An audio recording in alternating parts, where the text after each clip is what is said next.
Brigadier B. Cariappa, a Veer Chakra and Sena medal recipient, was commissioned into the parachute regiment on 21st August 1993 from the Officers Training Academy, Chennai. The officer is a graduate from the Elphinstone College, Bombay, and has a master's degree in science from the University of Madras. The officer is also a graduate of the Defence Service Staff College, Wellington, and has qualified the Senior Command and Higher Command courses at the Army War College, Mahou. The officer has had varied active operational experiences which include operations against the insurgents in the jungles of the northeast of India, 2 operational tenures in the high-altitude glaciated areas including the Siachen Glacier, led operations during the Kargil War 1999 and 2 counter-insurgency tenures in Kashmir. The officer has commanded an elite parachute battalion and a brigade under the Mountain Strike Corps, where he was responsible for improving the performance matrix by 38%. He has served in various army establishments in India and also in the United Nations mission in Ethiopia and Eritrea. He has also trained with special forces units of several countries. He was handpicked for his last assignment prior to his retirement as the force commander of the elite counter-terrorist force in the National Security Guard, popular by the name Black Cat Commandos. Here, he was responsible for improving the training outcomes by 41%. The officer has been wounded in action twice. He has received 6 awards till date, which include 3 awards for gallantry, named the Veer Chakra Sena Medal and the Chief of Army Staff Commendation Card. The officer has received 3 commendation cards for leadership, dedication, and outstanding work during his staff tenures. The officer has featured in several podcasts and stories about his teamwork, bravery, and leadership, have been written in several books and magazines. Few of these include From Surprise to Victory, Heroes of Kargil, and A Ridge Too Far. Okay, now what is the Paras all about? Regiment is what is considered to be one of the most elite regiment in the Indian Army. Everybody from the senior most to the junior most, including the guy who's a sweeper, everybody is a volunteer. And anybody who wants to volunteer can volunteer either from the academy when he's about to pass out, or he can volunteer even after he gets commissioned. So once you volunteer, there is the probation which lasts for 90 days, which is very, it is so rigorous that there are some foreign armies which have come, like the French army. They've seen the way the probation is held. They say that this is violation of human rights. So just to give you an example, we have the the foundation is that you have to be physically very fit. They check you for your psychology, they check you for your mental ability, they check you for your that never say die kind of an attitude. So the most important is they check whether you can mingle around the soldiers, the officers, and everybody. The brotherhood that is there in this organization, the parachute regiment, is very strong amongst the units, within the unit. So as far as physical fitness is concerned, during this course of the probation, we have the basic BPT, PPT, which is there for the rest of the army. You have to be excellent in that. Where you have 5-kilometer run, the pack on your back, which you have to do within 25 minutes. The paras you have to do it within 23 minutes. Then you have speed. They call it the speed march, but you have to run, otherwise you won't be able to finish it with good time. We have 16 kilometers, 24 kilometers, 30 kilometers, and 40 kilometers with 24 kgs on your back. And if required, you could be made to even 60 kilometers. So say you run 60 kilometers. Yes. So with 24 kgs on your back. Escape and evasion, which could be even 90 kilometers, which lasts for over 2 days. Then, they make you go through various stages where they make you do the duty of a junior most soldier. Then after a period of time, then you graduate on to, the next level, that's Lance Naik, Haldar. They make you do all the duties so that once you become an officer, finally, and you get absorbed into this unit, you know what are the difficulties at every level. There is no scope for ego, because the kind of operations you do, they are high-risk operations. Typically, during the time of war, the special forces, they are dropped inside the enemy territory and they have to fend for themselves. So we are taught various kinds of survival techniques and language skills, cultural skills, so that we can blend it to the community. We operate in small teams. If required, we operate in larger teams. That's really considered what is called the elite. How do you check whether this guy is mentally robust in this 90 days. उसमें क्या करते हैं कि मेरा probation Nagaland में हुआ था, my unit was in Nagaland. हम लोग we all read, कि ये जवान से लेकर सूबेदार और फिर उसके बाद finally then we are accepted in the officers mess. उसमें ऑफिसर्स मेस में जब जाते हैं तो वहाँ पे शाम को जब मेस में सारे इकट्ठा होते हैं तो वहाँ पे drinks, somebody gives you alcohol, vodka, somebody gives you brandy, somebody gives you whiskey. By a couple of hours in the evening, you're totally sloshed from drinker. You're a pandit. Whatever custom, tradition, religion you follow, you have to go through this. उसके बाद somebody gets a brainwave. He says, "Okay, Carry." They call me Carry because Cariappa was a very लंबा चौड़ा name, so they call me Carry. मेरे unit में Carry बुलाते हैं, फौज में मेरे को Carry बुलाता हूँ. तो उसके बाद वो बोलेगा कि you write an essay of depending on his whims and fancies 2,000 words or 3,000, or he will ask you to write a poem. मतलब जिंदगी में कभी कविता नहीं पढ़ा भी नहीं होगा, आपको कविता लिखने के लिए होता है. वहाँ पे वो drunken state में then you have to sit over there throughout the night और ड्रिंक की. इसके बाद climbing board क्या होगा, इसके बाद ये क्या होगा, then you write a new Kavita. Or they will not let you sleep, for 4 or 5 days. And under those circumstances, they'll see how you behave with your subordinates, with your colleagues, and things like that. They'll keep telling you that you're worthless, you're not good. And then you have to say that, come hell or high water, I opted for this. I will get through this. So they see your return. A lot of people, they break down, they start crying, all these things happen. But the ultimate reward for us is at the end of 90 days. वो end of 90 days भी खत्म नहीं होता है, last दिन तक, when they turn around and tell you, because it's an elite force. The desire to join an elite force and going through the 90 days of Chakra that you go through is very, very strong. People who are very, very determined, only they are. And the rest of the life that you live in the army is very risky. So, वो मेरे साथ हुआ था कि मतलब नागालैंड में जखामा करके एक जगह है, वहाँ पे भी होता है. तो वहाँ पे finally they turn around. There's a conference which is held. There is an officer who's nominated to be your probation officer, who's responsible to control all the activities which are done. There is a JCO and NCO, Subedar and Havaldar who's also placed, who are supposed to be conducting various tests for you and stuff like that. And then of course then you have written tests, you have tests on military history or the unit history and all those things. Now, last day, then they turn around and tell you, you were reasonably good or you were excellent and this, that, all that. But somehow in the conference, all the officers are sitting and everybody has to say, yes, we want him. But bulk of the officers, they've said that we don't want you. So we're sorry, we have to send you back. So they give you the transfer order and then they put you in the bus or the train, sitting there crying and, disappointed and stuff. In the next station, there is somebody waiting. वो says कि साहब आपका कुछ important documentation रह गया, आपको वापस बुलाएं. You go back all the way, and then there in the office they say कि before going you haven't met the commanding officer, you have to go to them and say at least give your compliments to them. You go there to the commanding officer's office. Then the commanding officer, that time it was Kargil War, GS War. He says, "Son, I'm really happy and proud to say that you've been selected. And we'd like to present you." It exactly happened with you. Yeah. So then they get a old, tattered, we wear the maroon beret with a lot of pride. The paratroopers, we wear the maroon beret. So they give you an old, tattered maroon beret. उसमें, shade with होता है. And then we wear it for the first time. And then, you think that the world, Rambo के बाद अगर कोई पैदा हुआ है तो वो मैं ही हूँ. That will be feel very, very proud. So that is the effort that goes into being a paratrooper. At the time when I got selected to be Battalion Parachute, also Battalion Parachute Regiment Special Forces, my unit had just actually moved. I landed up. That time we were like a BD building, like पता नहीं क्या होगा, select होगा नहीं होगा and stuff. So one of the most successful units between 93 and 95. Because we ultimately raided 7 live camps over there.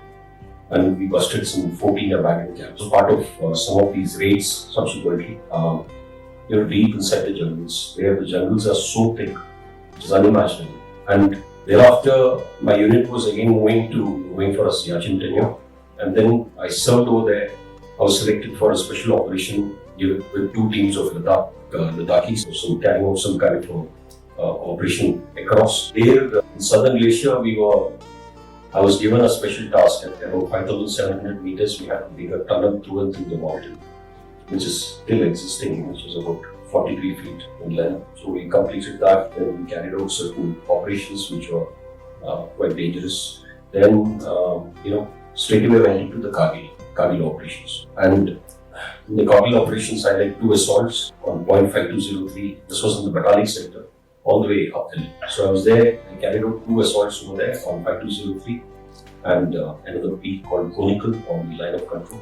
And I was also part of the operation in capturing this area of Muthoda, the same place where Nachiketa's aircraft was shot down and Ahuja's aircraft was shot down. Those who have been following this particular one. Came back from there, then I got selected for a UN mission in Ethiopia and Eritrea, where I was responsible for implementing humanitarian projects for a variety of NGOs. We are one of the most successful teams over there implementing these humanitarian projects. Then I got back, I did my staff college in Wellington, and then the unit, by the time it was finishing its peace tenure in Agra, and then they were going back to Kashmir. Then I went and served in Kashmir. We were carrying out a variety of counter-terrorist operations over there. My unit turned out to be one of the very successful units during that tenure. In 1 year, we had killed some 49 terrorists or something like that. And then I got back, and then I got selected for a tenure in the staff college itself,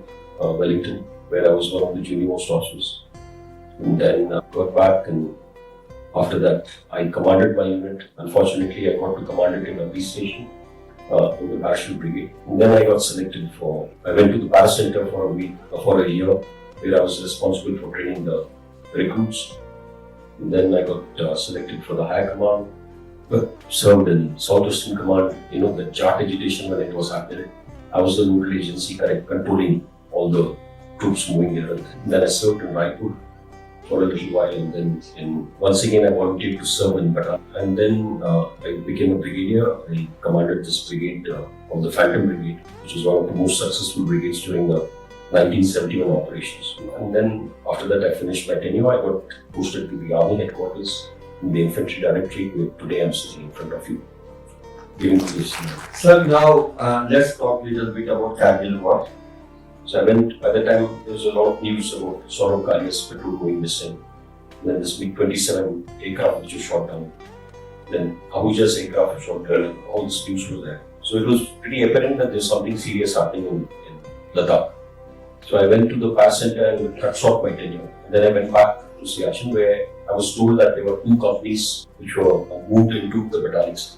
Now, there was desperation for acclimatized troops, so they moved these 2 companies, and then I landed up over there. And it was a little shawazal which had happened. One of our officers he got into a little trouble, and so they had asked for him. And that officer, his name is Manish Bhatnagar, he had requested that these troops have come down from cut-off posts, and they stuck over there. It's unimaginable conditions.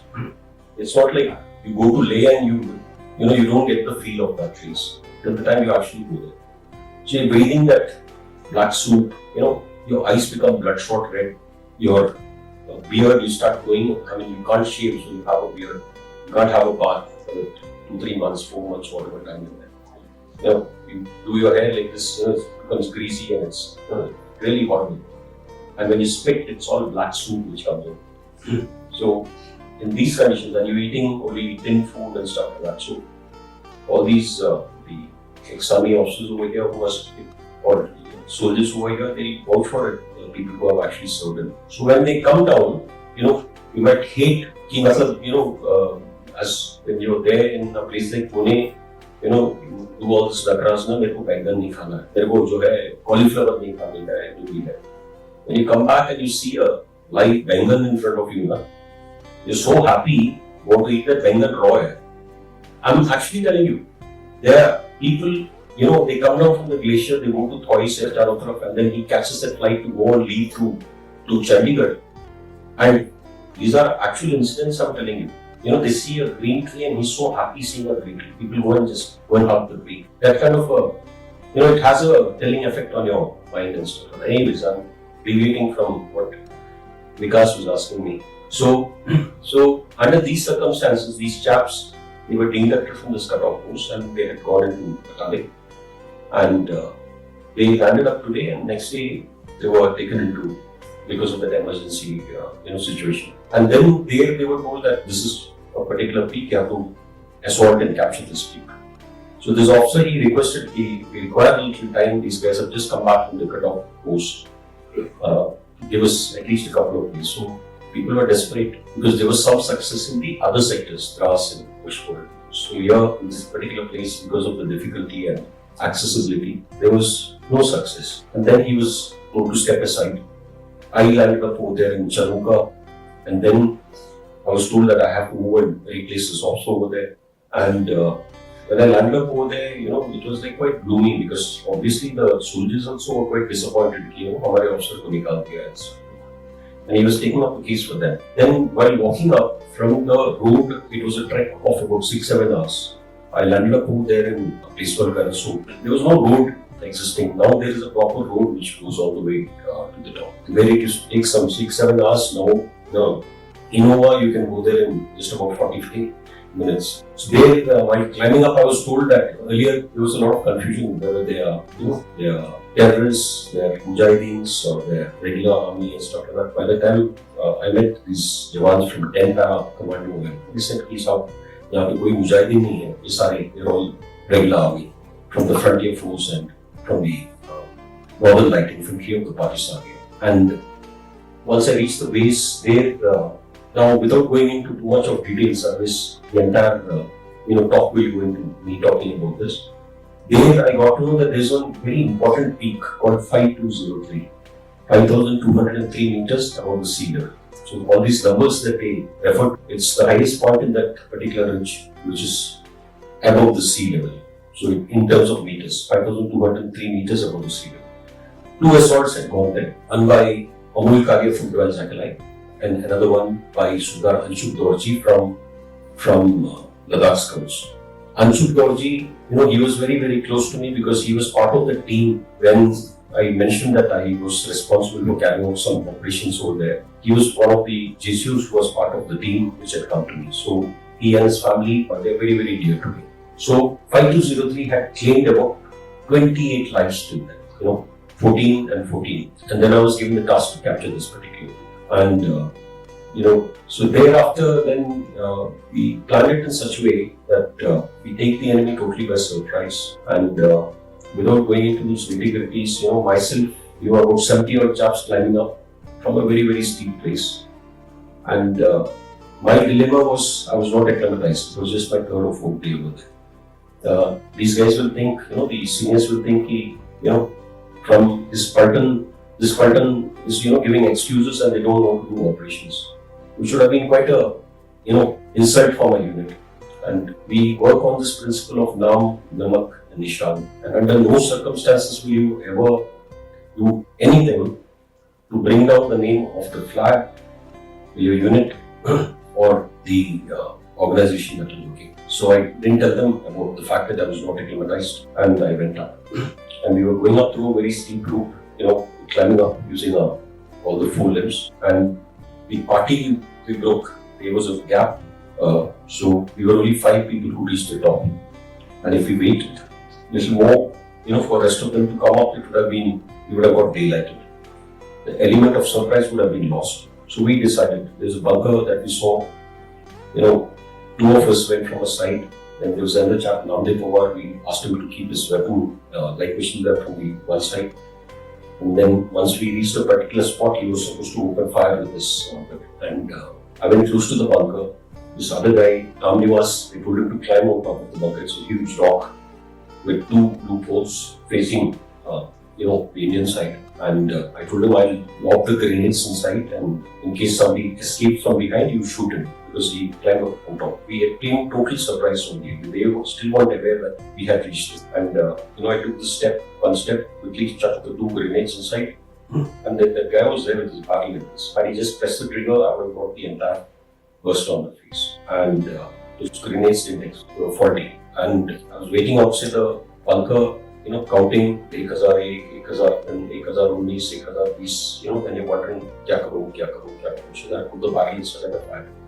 The moment I threw the grenades in, one chap went out. He ran out. He was shot by this buddy of mine who was there on the top. And then I put the barrel inside and I fired. And we didn't know how many people are there, how many Pakistanis are inside. And then after a while we went in. Those two grenades were lying there close to the entrance only. When I threw it from there, it came and fell down over here. And these two Pakistanis were there. They were shot up with all the circles out. 3 guys we killed. Thereafter, the Iraqis, they killed 4 guys who were going from a different direction. Totally 7 Pakistanis were killed, and the rest of the Pakistanis, they had run away from the other side of the mountain. And then after we had we finished this kill. By the morning of 21st June 1999, we had the Tiranga firmly, and thereafter then I turned on the radio set to my headquarters and I told them now that we have the tricolor on this peak, I would like to tell you that I'm not acclimatized. At the time I was bleeding from my nose, I was having a severe headache, so then I was told to come down immediately. I came down and then I got a lot of scoldings from the staff over there, Then after 10 days of acclimatization, then once again I climbed up. I was told to climb up on top of 5203. In the meanwhile, what happened was, by the end of June, my unit was deinducted from the glacier and they were inducted into this area, the entire unit. Initially there were only 2 companies which had come, and all that action was happening. Kargil War, Clifford Dombran, Manoj Pandey. And Manoj Pandey, I had met him just previously before he went for the operation.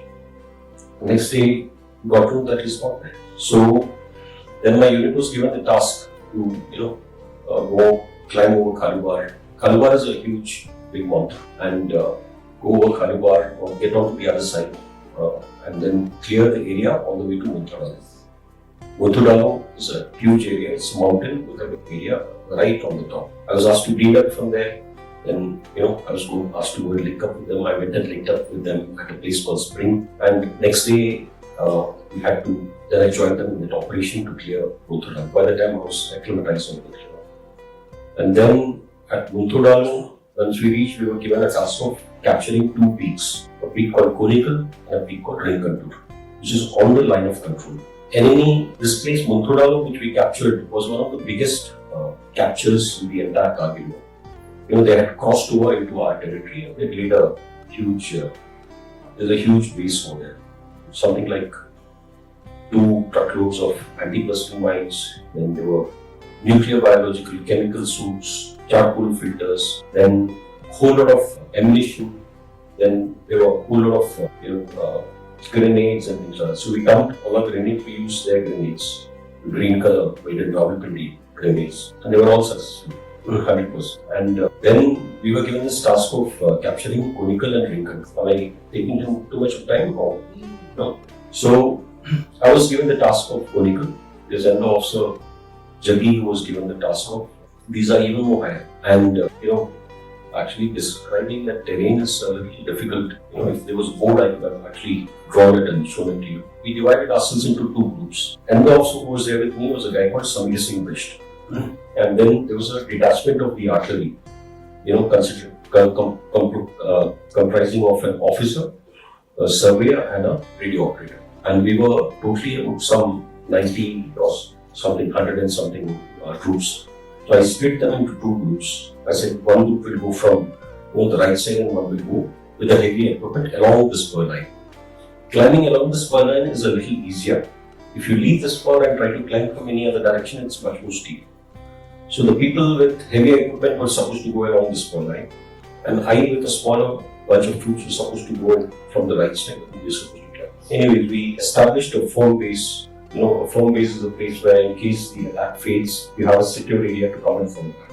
And we were just about going ahead, and I get a call on the radio set that fall back to the base. And we had no clue, so I asked what. He said, no, fall back. We told everything. This was around 11th of July.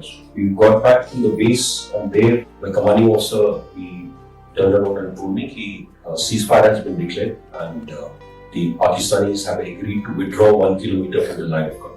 And in the ensuing days, we would climb up the mountain, which was about 2 kilometers as the crow flies from the line of control, and we could see this Pakistanis, instead of withdrawing, they were actually building up, making their bunkers and sangars. Sangar is a stone wall that you make, which is like, they made it very, very beautifully, the Pakistanis. And once we had seen a whole lot of people, like ants, they had come down to the forward slope and they were laying the mines over there. And, so we kept telling the higher ups that, that they're not withdrawing, they're not withdrawing. So after about 10, 11 days, they said, okay, the Pakistanis are not keeping their promise. So now go and attack them. By the time they were very, very well stocked up, different, laid mines and things. So it became much more difficult for us. And then we kept the plan the same way. Jagi was to go on to Rinkatur, I was supposed to go on to Konikal. And, so you have Konikal, then you have Rinkatur. And between Konikal and Rinkatur, there's a kind of a U, it's a sari. And then from this peak, Konikal, there is a finger which comes down like this, and from Rinkatur, there is a finger which comes down. So this finger, and this U, between this, we formed a kind of a bowl. So I was supposed to go to the bowl and then climb up like that. The bulk of the party with the heavier equipment was to come up along the finger. And the finger is all craggy, it's like very, very craggy. That night it was snowing a little bit.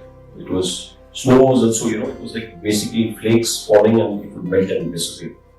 It was overcast and quite a dark night. And a little about the conditions of the people. Getting the spoolies which were cooked possibly a week back. Then we were having namkeen paras and shakkar paras which would come in boris, any fresh vegetables and stuff like that. So, and then there was a lot of fear, anxiety, a whole lot of things. So, because we'd seen the place of 520, there were bombing happening over there, burst into pieces. When you see body parts and limbs cut off and things like that, it has a telling effect on you. You've never seen something like this. And then you never know when is the next bomb going to come and land on the bomb. And the proper food to eat, you're drinking that same pani over there. The first thing that gets affected is your stomach. And it lasts for a long time. So most of us we were eating that same shakkar para. So that is the reason I was saying over here, might not augur very well with the audience, but this is the reality. This is actual reality. So when we are coming back to Konikal, when we are climbing up at around 2:30 or so, there was an explosion from Rinkatur. So I assessed that with my hand and heard them screaming at the top of them. Obviously, somebody had blown off the leg. Who know the details? And then after there was no firing coming out of us. There was no firing happening, and then there was automatic weapons firing the enemy. 12.4 mm or something like that. It's like this big a bullet. So firing that, you see the tracers, firing. On our location, there was no. They didn't know that and my stomach was in a bad shape, so I wanted to relieve myself. So while I was relieving myself, there was so much of firing. Earth was trembling. The boulder came next to me, and then we from my team was screaming. So there is an artillery chap, the surveyor, boulder screaming at the top of his voice. And there was so much of firing happening that screams were dissolved in that scream, that firing and stuff, put it down. And then this guy luckily fell between two rocks over there. His skin had come off from his nose and it was hanging down, and you could see his bones and stuff like that. Then we took him along and we started climbing. There was what had happened in between is that there was another team which was carrying out an operation when they had to go across some survey. We don't talk about the fact that you cross the LC and all that, but there are certain operations which were conducted quietly.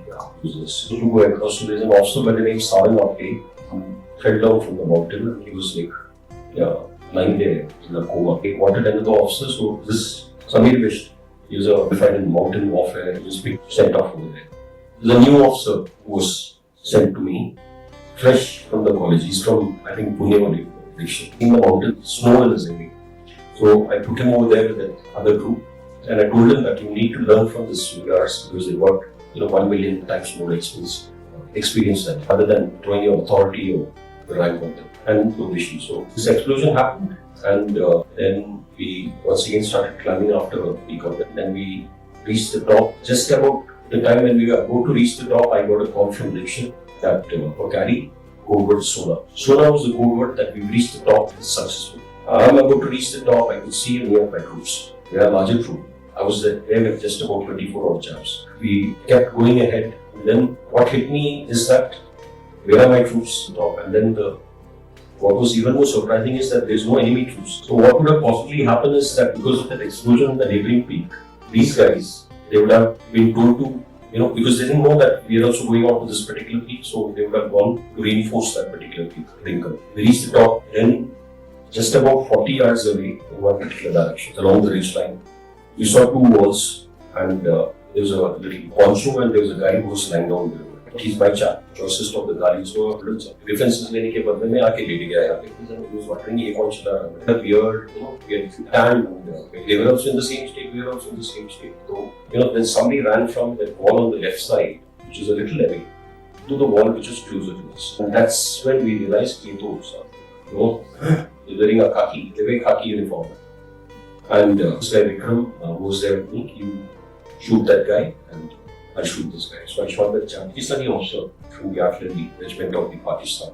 So his body slumped and fell, and then that's when we took the bio and checked. He दोबारा screen पकड़ दिया गलती से. So then all hell broke loose. Yeah. Then in between all this chaos, सत्तर के आसपास, and then there was so much of firing, pieces flying all over everywhere. It's like unimaginable chaos. They're firing rocket propelled grenades.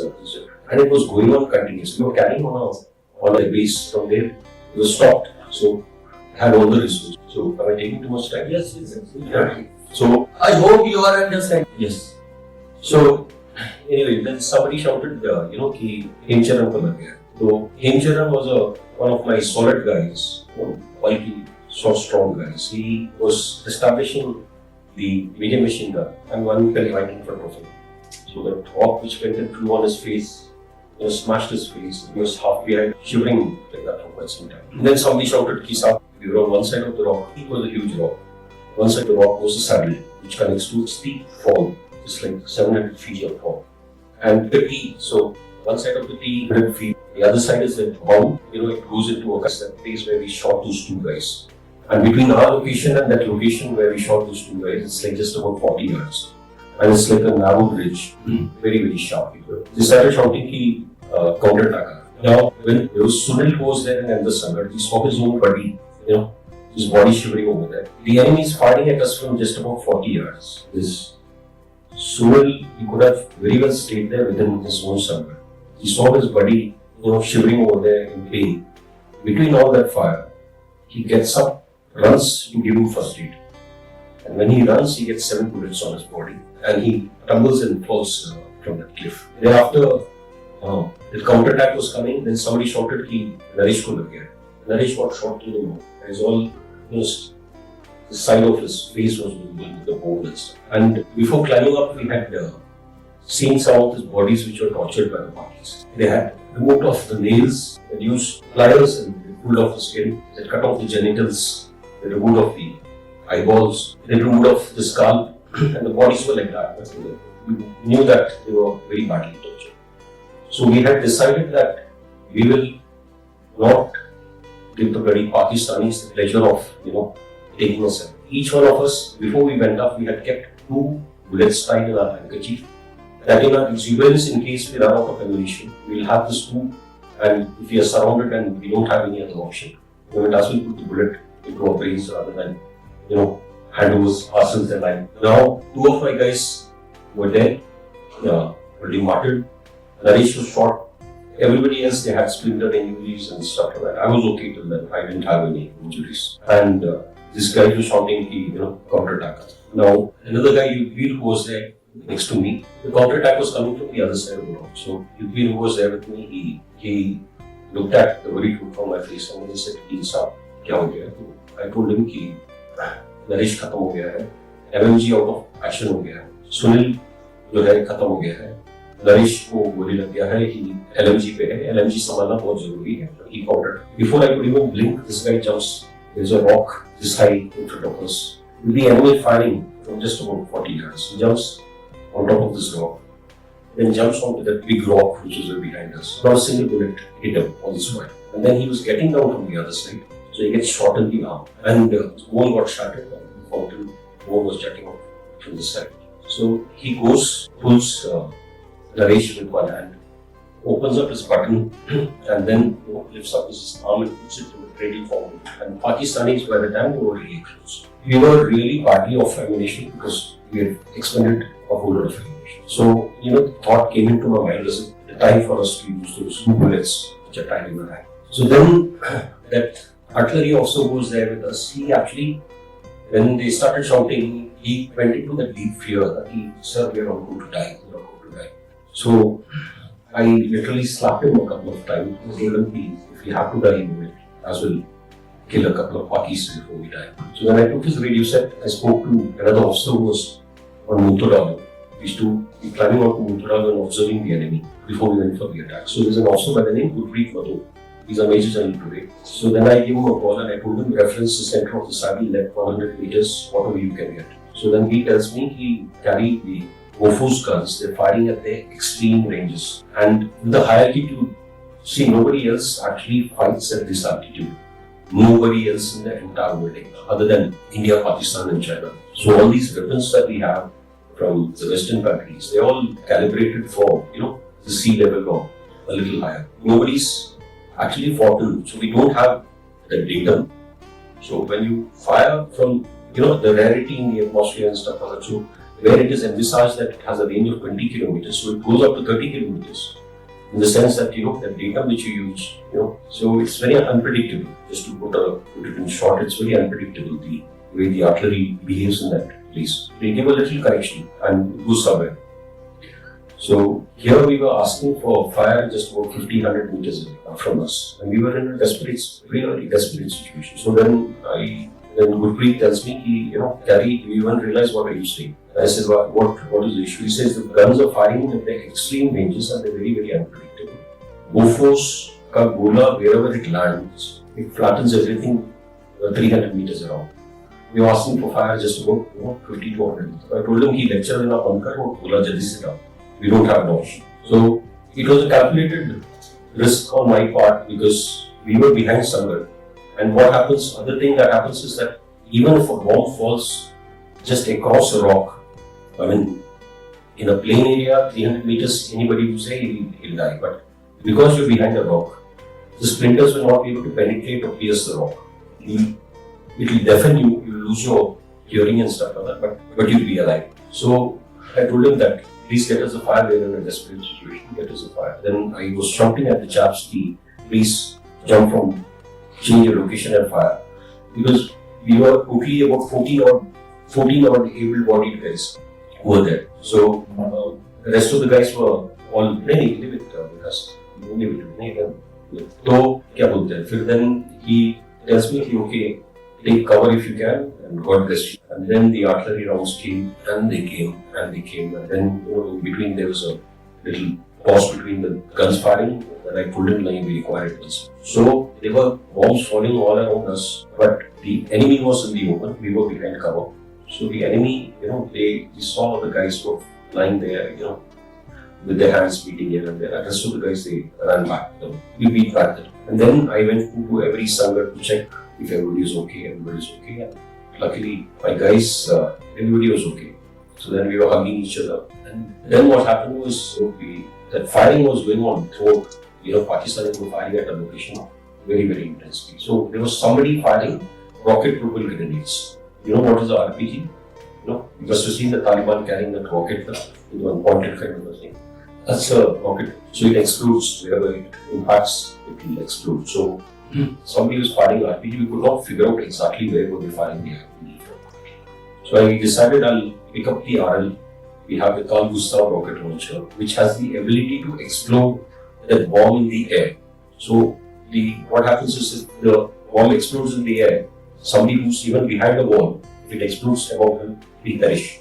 We will also die. Unlike the RPG, which explodes on impact. I picked up the RL and I told Prakash Aswal and my buddies that fix 2 rounds, one at 200 meters and one at 250 meters. We fire in the general direction because we could not figure out where they were firing from. And the moment I put the RL on my shoulder, now to fire a rocket launcher, you have to come out in the open because there's a back blast of 15 meters, I think, and some 85 degrees or something like that. Unless if you are firing with a rock behind you, the back blast will bounce off the rock and it will burn you. You will perish around that. So you have to expose yourself. So the moment I put that shoulder, so Namdev Pawar, whom I mentioned about earlier, he's from here only, Raigad. He grabs me by the collar is there with Sangal over here. Grab him with the collar and puts me inside the Sangal and he says, "Sir, क्या बेवकूफ़ी कर रहे हो? क्या बेवकूफ़ी कर रहे हो?" तो I asked him क्या हो गया नामिया? We used to call him नामिया. So बेवकूफ़ी करने का जरूरत नहीं है. आप रहोगे, हम सबका हौसला बना रहेगा. रिस्क लेने का है तो मैं रिस्क लूँगा, आप रिस्क नहीं लेंगे. So over here, look at Sunil is worried for his buddy, between a soldier and soldier, and then over here look at the soldier. He's bothered about me. He didn't want. We lost just after the Kargil War was declared. So in another operation at a certain place. So this poor chap, he lost his life after the Kargil War was declared closed on the 26th of July, 1999, in another operation in Turkey. So then by evening, what happened was, which was there, they realized that they're at the wrong place because it's all craggy like this. So daytime they realized they are at the wrong place and the peak is actually over there. This place, there was so much of fighting, we would have ended up having a lot of casualties. So by 8:30 they came in the evening they came and fetched up with us. 10:30 we saw the Pakistanis once again. It was this time, the 70 odd chaps, they are not fired, so we redistributed their guns, so we butchered the Pakistanis this time. And by the morning of 23rd July, once again we had the tricolor fluttering on Holy Color. Actually, I forgot to mention that, when Ramdev Kumar pulled me into that Sangal, then suddenly there were two explosions which took place behind. And then, I could feel something warm, coming down my throat like this. And then Ramdev couldn't bear that. Like, he did like this, that really, that adrenaline, I didn't even realize that happened. So I got pieces of the RPG, they came in and guys pulled me to a side and they did this first field dressing and shell dressing, did putty and stuff. So by next, 23rd morning, all the guys who were there with me, because there's so much of firing and shelling happening, everybody had some injuries over here. So the ones are solid holding that send everybody, I'll stay over there, send them all to me. And all these guys who were going down in buddy pairs, I was telling them that nobody will walk on any plain surface. There's been mine incident. 9 of my chaps lost their legs on mines. Till then, none of my chaps, they had any mine casualty. After we cleared that entire area, there's a guy called Pradhan, GS. He was demining that area. This mine exploded in his hand. So he lost both his hands and his eyesight. And when our chaps went and met him in the hospital, he was saying, how the hell did you guys go through that minefield? There were so many mines. It defies all kinds of logic as to this entire team go through them. We walked over boulders. We didn't walk on any plain surface. So then I was telling each of my chaps, Samtal movie mein koi nahi chalega, but patron ke kuch. And meanwhile he gave a call and then he said, have you started doing that? Not yet. His elder officer Sameer Anupur was supposed to come up. He was taking time. So then I was told that in another 30 minutes he will come up. Yudbir, who had got shot in the arm over here, he refused to do that. He says, you also have been hit, you also must be in pain. So can I. I will be your buddy pair when you do it. You will never ever in any profession get to serve these guys. So then myself and Yudhbir, we decided to give each other a shoulder and be thirsty. Very, very badly off. Thirst, I was lived without food for 7 days. Water, 2 days is like, there was no snow connected over there. All the snow had melted. Below the rocks, ice. That ice, because there was so much of shelling, it was sucking on that and we were having all this. So once we landed up down below, then Jaggi was the first chap to step on that, right? And so it's like blew off, only the heel was there. Front portion was very good. And I saw him lying there, and then I lost consciousness. Yudhbir was evacuated. And I was told that 2 pieces still inside. So I went to the helipad. So the commander had come there, Brigadier B, and there's a prisoner who was another operation. There was a prisoner from the Brigadier Frontier Force. And they were fruity, God was very, they were fruity from having the fruity and giving a smile at So the commander, he saw me bashing up this guy. Koi prisoner ko haath nahi lagane. Then his entire known antenna changed. He gave me a hug. He says, you've given us success. And he said the prisoner can go. Carry will come with me because the helicopter dropped this guy went back. It can't park over there because it's shelling. So as per the manifest, the pilots were told that they have to take up the commander and one prisoner with him in the chopper. And so Carry will come down. So the chopper came and the frills were removed because it can lift very little. It can have a chair inside.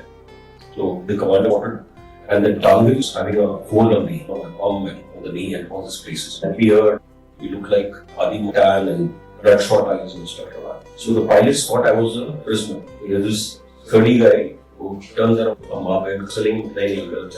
He says, commander came, he sat with me, we went to a village called Dha. There my troops got to know that I was coming, so they were all emotionally charged up. So the commander got down, did one thumbs up to me, he went off. Now the moment I got down, पट्टी करा रखा है server बुला रहे तो ठीक है सुने ठीक है ये वो pilots thought कि Indian soldiers जो है इसकी जो है बैंड बजा रहे तो this guy opens the door of the chopper चिल्ला के बोलता है इस कमीने को छोड़ना नहीं अच्छी तरह से बैंड बजाना तो anyway so by the morning of 23rd of July 1999 we had the tricolor flying once again on Conical and tricolors still flying on these two peaks.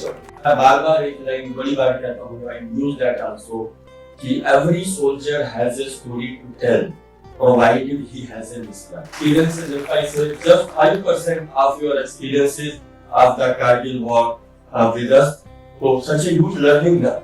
So I personally say and I feel, not only feel, he is a living legend. Am I right? लेकिन जब तो कोई तिरंगे में लिपट कर आए हमें लगता है इसने कुछ किया ही नहीं तो मैंने एक बार एक बड़ी सी गैदरिंग में ये कहा था when a mother sends her son to the academy just for training she is a Veer Gatha by that day हमें उसके बेटे का घर वापस आने के बाद to prepare her Veer Gatha because I know many mothers जो अपने बच्चों को नहीं भेजती हमें भी कुछ बैठी as if we should stand and clap for him for some time. A hero, a living legend among the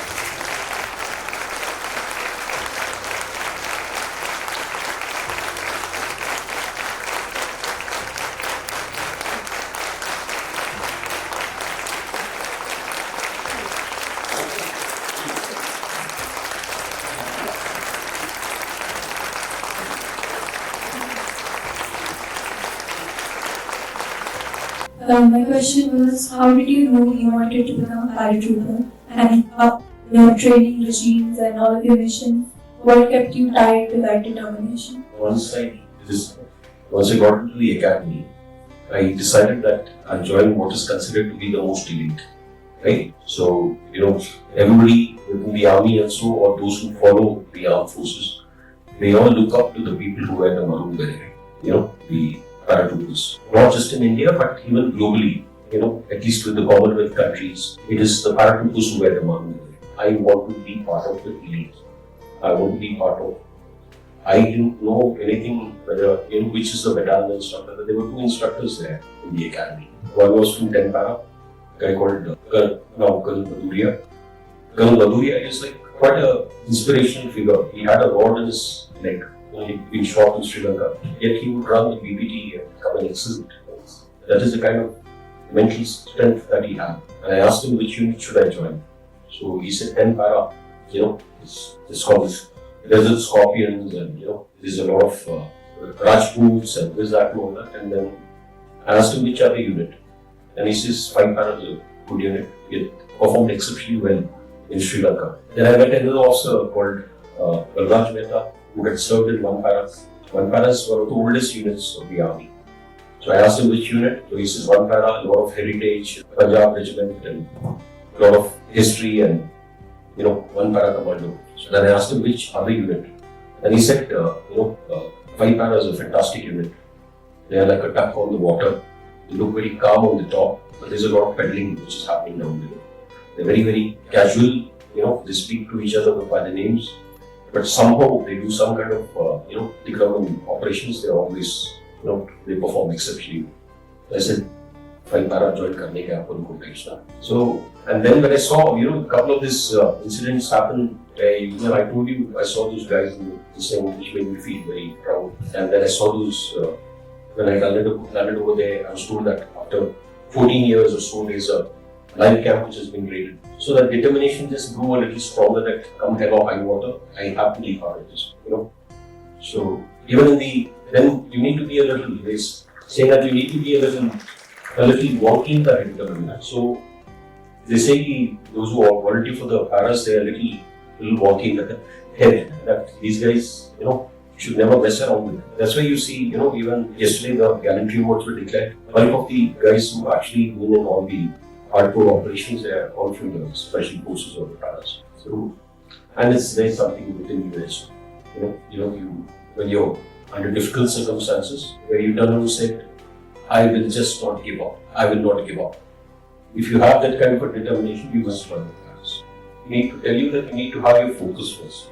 There are a lot of distractions. The students today, they are much more aware as compared to, our time.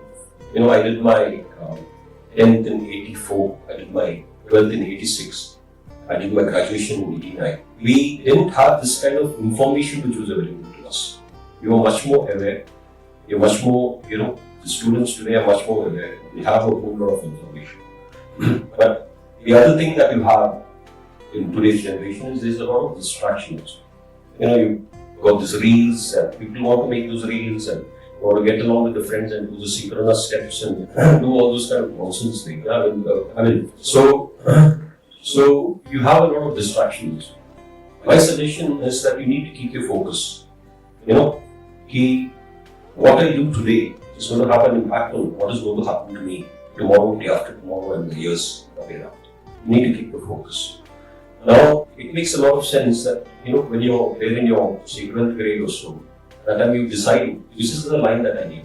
It makes a lot of sense that you first need to identify what is your passion. What is it that you really like to do? It doesn't matter, everybody wants, during our time, used to say, doctor banna hai, engineer banna hai, that kind of a thing. Now, there are so many avenues which are available, I teach. And my suggestion is that if you have a passion for something, even if it's just sketching or drawing, you have a passion for music, pursue that particular field and try to be the best in it. Every day of your work is going to be fun for you. And because you have a passion for it, those nitty-gritties and that, you will try to improve and try to be better and better and better. So, like we have Sena over here, who's he's become such a personality that, he's been recognized in mono acting. So you can be an expert in any field for that matter. Keep your focus, identify what is your passion, and pursue the passion, lock, stock and barrel. बाकी के सवाल आप sir को इनके podcast पे live पूछते हैं, ठीक है? तो सर जोर से कंपटीशन है इनके साथ। Yes sir. चलो भारत माता की, भारत माता की, भारत माता की। It's quite heartening to see our international school calling veterans like me and other important dignitaries, the martyrs' families, to the school for this function called Veer Gatha and instill the sense of belonging to the country and to the army. I haven't seen this kind of a program being organized by any other organization. The performances by the students over here, it was really, really professionally done. I really enjoyed it. Both of the choir, which was sung, and also the performance by the little kids, primary student kids. And the kind of questions also which were being asked, I was like quite overwhelmed with the little kids asking me. They also had done adequate research and come here before they came for the function about me and about the kind of operations that I've led. Once again, thank you, El Pro, for inviting me over here. Jai Hind.